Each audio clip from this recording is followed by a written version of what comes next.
For mig er Hornsherred Tømrer Snedker og Michael, de er jo et og samme stykke. Det er ordentlighed, det er kvalitet. Han er jo altid dybt professionel, han er altid velforberedt. Der er altid en god dagsorden for det, der skal bygges, og man er aldrig i tvivl om, hvilken rolle man skal indtage, når vi er ude at lave noget. Hvis han siger noget, så er det som det bliver. Og hvis han har en tanke om noget, jamen, så fortæller han det, og så bliver det også sådan. Før krisen, vi havde i 2007, 6-7-8 stykker, der havde jeg faktisk 17 tømmermester. Michael er den eneste, der overlevede. Tak for 24 er det jo så kun med mig. Gode og glade år i mit og forhåbentlig også dit arbejdsliv.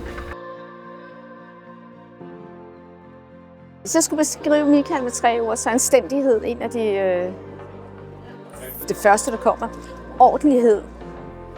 Og så er han faktisk et rigtig lunt menneske. Hvis jeg skal beskrive Michael med 3 ord, så er det ordentlighed, han er seriøs, og han er grundig.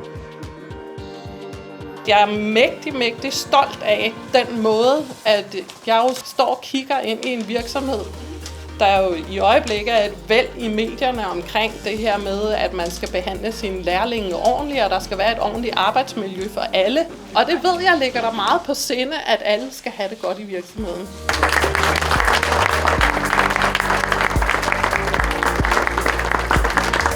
Altså, han er jo ikke den, der råber højst. Han er måske lidt mere stille, men han er jo også en type, som jo er meget en, der passer på andre. Hans personale sætter han rigtig højt.